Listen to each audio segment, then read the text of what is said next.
Good morning, Atlantis. Good morning, Jan. I love your choice of music. Well, I can't take credit for it. That was from Shep Bob and Marsha Bob.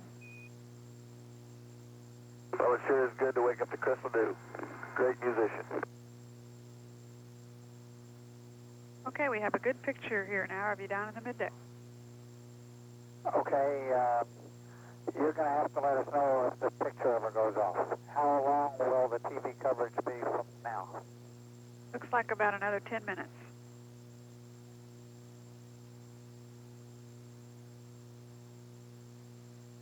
Okay, and then after the 10 minutes, when does it start again?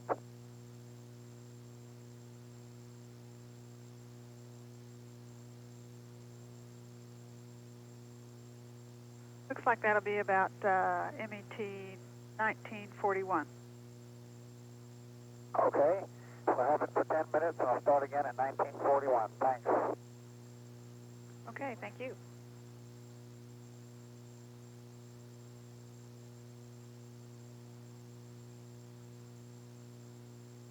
Okay, Jan, we put a couple of towels in there, and it seems to be pumping up a little bit quicker than before. So we'll see how that works. Okay, I'll be watching with great interest, as you know.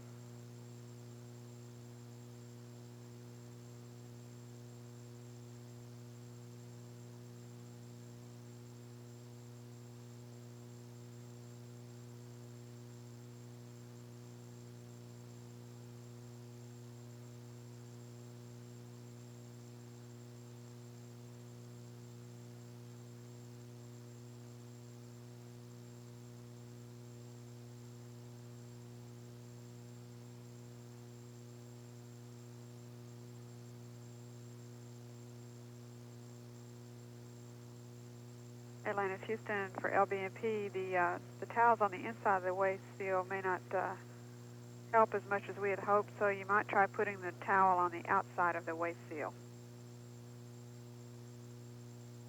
Okay. Yeah, those things are probably too porous.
Houston, the pressure's coming up pretty nice right now. Let's see if we can hold it. Once the pressure gets up a little bit more, it seems to seal better anyway. Okay, we copy.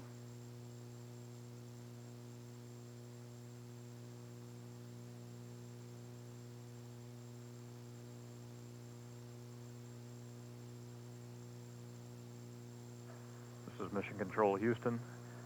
Wired for electrocardiogram and cuffed for blood pressure. LBNP test subject G. David Lowe now being fitted for echocardiograph. all that data being transmitted by biomedical data channels to the ground so that LBNP investigators and flight surgeons here in Houston can observe the... In Atlantis, Houston, we'll have TV for about 6 more minutes. Okay, 6 more minutes.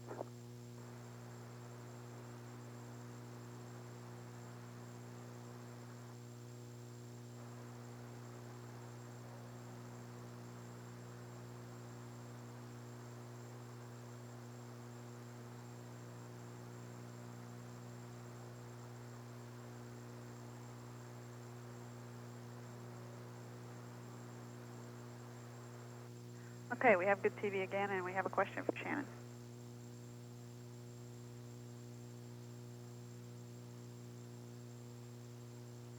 Go ahead. Shannon, we were wondering if you had any luck with the echo when you tried it. Well, no, but when I tried it, the screen isn't dead because you can get, the heart muscle, the bright line down at the bottom. It'll show up. It's just sort of in the middle, It's just nothing comes in.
Hey, Marcia, the second subject for LBNP wants to know if he can also have a 2.5-hour soak.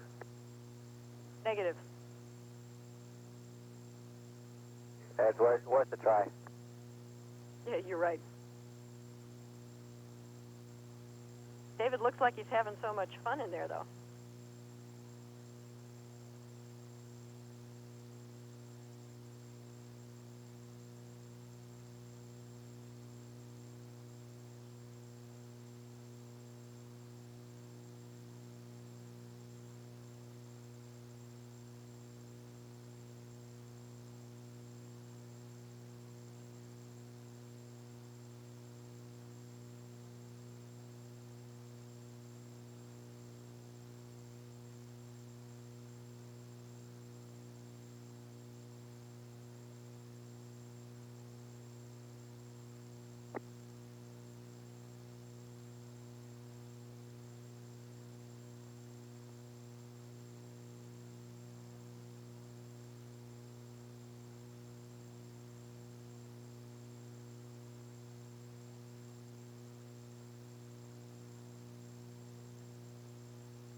This is Mission Control Houston. This view from the middeck of the Atlantis shows pilot Mike Baker in the lower body negative pressure device.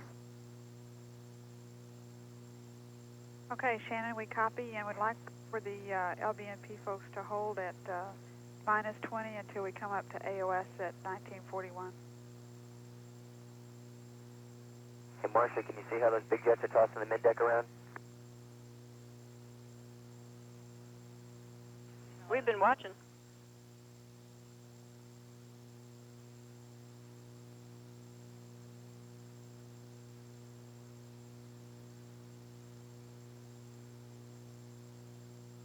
Yeah, there you go.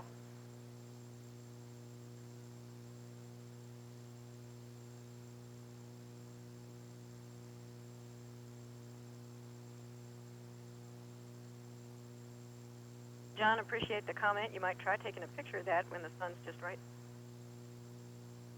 Okay, I don't think the picture will show it, but the bottom line is Windows 3 and 4 have more residue than I've seen before. Copy that. And Windows 2 and 5 look like 3 and 4 normally do.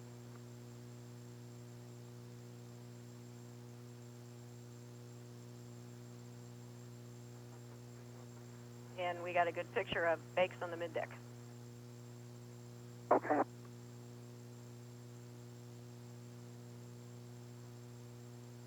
While the subject is in the lower body negative pressure device, his heart rate and blood pressure is measured, as is the amount of salt and water they drink, the elapsed time that they spend in the device, and the echocardiogram is taken, as well as notations are made of the pressure readings.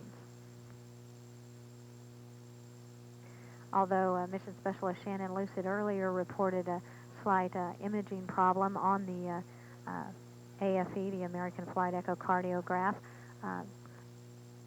the cycling of the machine by turning it on and off again seemed to correct that problem, and medical investigators have reported that the images are good and that they are receiving good data.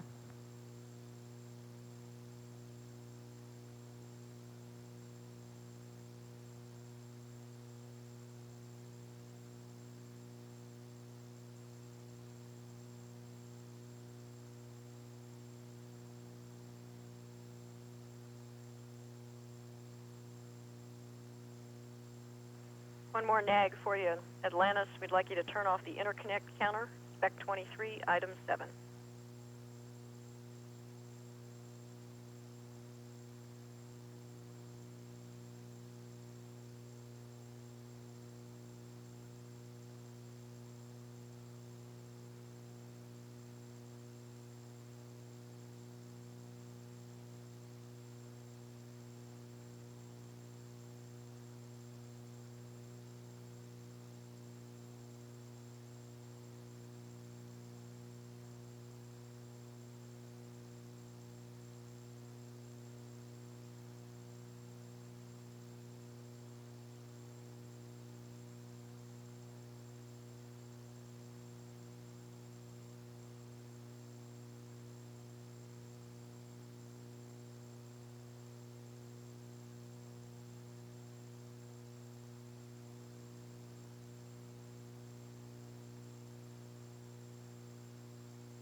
Are you getting live downlink? Can you see it? Yeah, Does it fit? we're watching it. Do we need to bring it in closer or something, or can you see? No, you need to bring it up closer to the camera if you can. Okay, I'll let Mike talk then. Glad we found something for you to do, Mike, while you're in there. Yeah. It looks like it would, the small end would fit around there, but you'd have to force it. No, you shouldn't have to force it. Okay, Shannon, that's Is good. that in focus, Marcia? Yeah, that's good. Okay.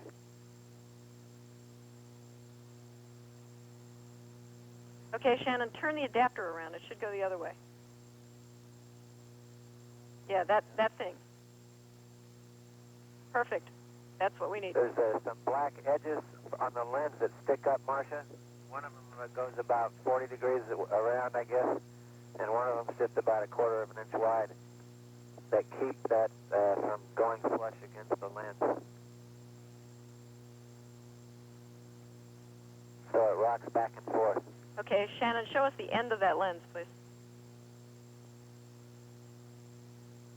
Yeah, that's good. Okay, we're about to lose you here, but I see what you're talking about. Okay, we'll talk to you on the other side. Fading. Atlantis, Houston for Shannon.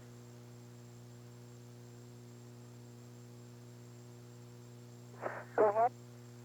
Shannon, a couple of questions. The 55 millimeter lens that you're trying to get on the APE setup, is that the f1.2 or the 2.8 lens?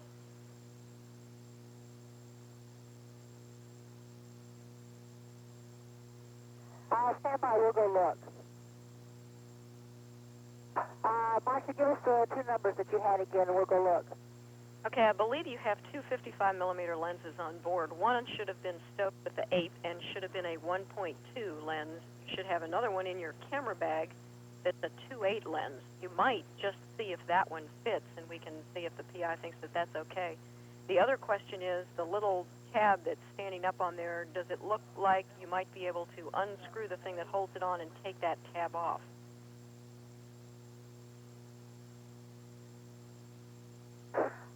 If you're talking about the part of it that keeps it from going flush, it doesn't unscrew, you'd have to, like, break it. I mean, you know, like take pliers and stuff and hammers. It's not on a little ring that you could unscrew the ring and the whole thing would come off? I never looked specifically. I'll go check and look. And the 55 lens that we've been using was the one that was stowed with 8. Okay. According to your... And we'll try to hunt up another lens and another 55 and see if it'll fit into the shroud thing. Okay.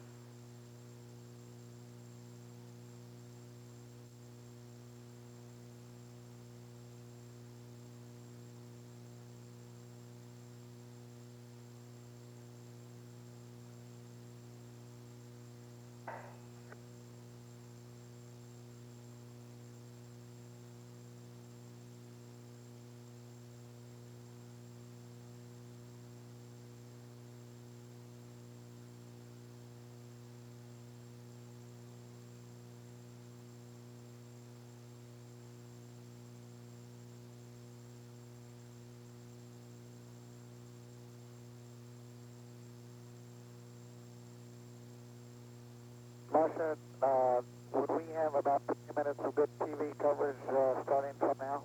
That's affirmed. Okay, which lens, before you put the mic down, which lens do you have now attached to that thing? This is the one that did not come with the 8. Okay, but what lens is that?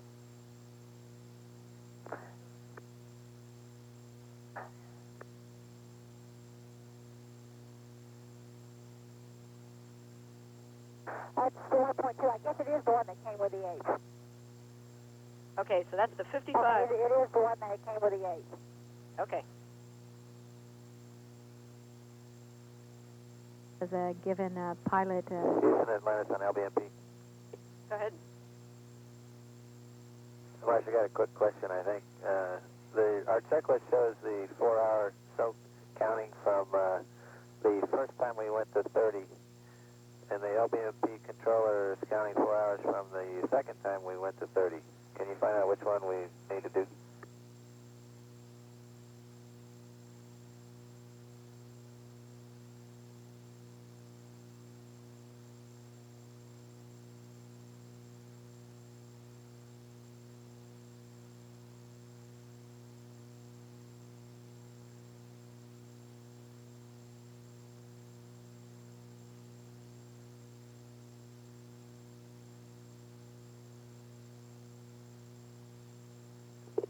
Mike, you really want the answer? I figured it was probably going to be the one that was about 15 minutes longer. They started the clock when you went to 30, and you've got still about 2 hours to go. When we first went to 30? That's affirmed. Okay. Time seemed to be standing still for you.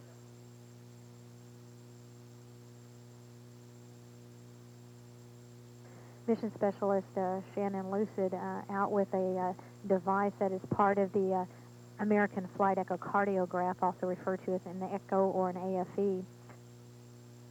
That device that she has placed on Mike Baker's chest is part of the AFE, or American Flight Echocardiograph experiment, which is an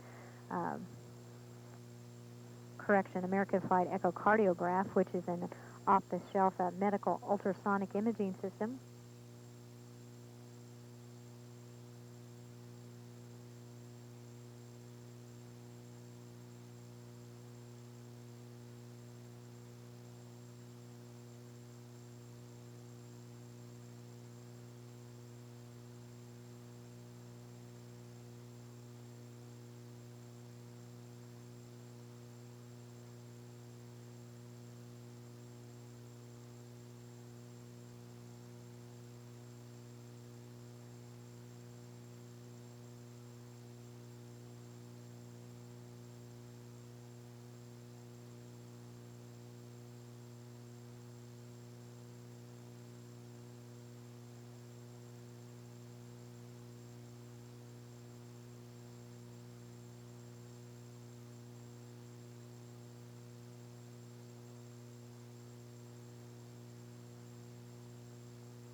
Hey, Marcia, can you see the Macintosh on the screen?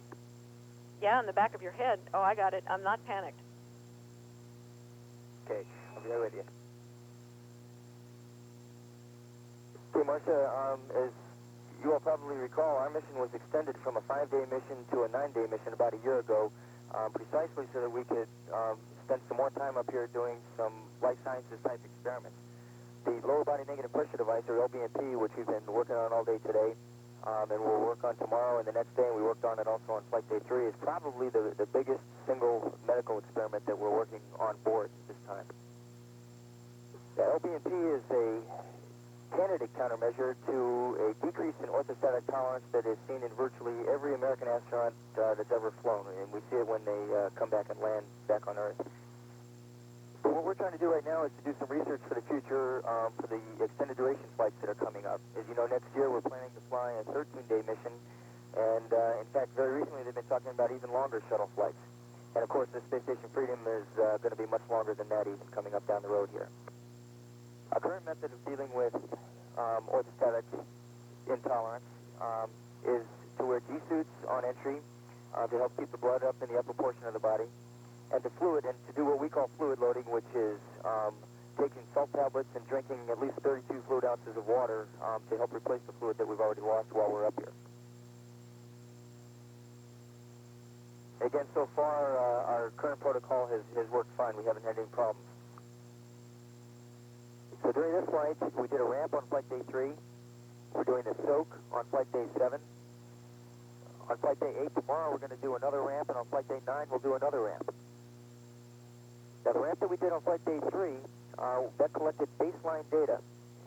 After being in space with virtually no stress on our heart for 2 days, all of a sudden we put a stress on our heart with the lower body negative pressure device, and we recorded the heart rate and the blood pressure, and we saw how our heart responded after 2 days of weightlessness. We're going through the soak today, which is a candidate countermeasure. And then tomorrow we're going to go through an identical ramp to the one that we had on Flight Day 3. And what we're really going to look for, we're going to compare the ramp on Flight Day 8 to the ramp on Flight Day 3 and see if there are any differences. See if our system responded differently to the stress.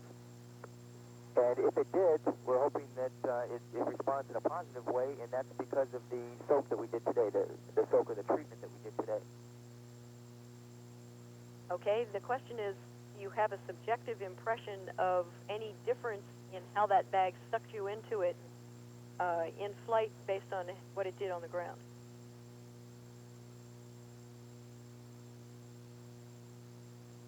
I guess, Marcia, it was not that big of an experience, a difference to me at all. I noticed no difference, but I can let Mike answer for himself. I would agree with David. It feels almost exactly the same. Okay, appreciate that. And it's holding pressure real nicely. I think when the seal fits properly, anyway. We just have to fatten David up a little bit. That's right. I guess you missed my last transmission, though. So, Marcia, they didn't tell me about this at my interview. I'll pass that on. We are a minute and a half to an LOS, and we are back at 3:45. This is Mission Control Houston. Earlier this afternoon, and brought to a flight controller's attention by Orbit 2 Flight Director Rob Kelso, was the arrival of some roses in the flight control room. Those flowers were sent by Mark, Terry, and Mackenzie Shelton, who live in Bedford, Texas, near Dallas. The Sheltons have sent roses to the Mission Control Center since STS-43.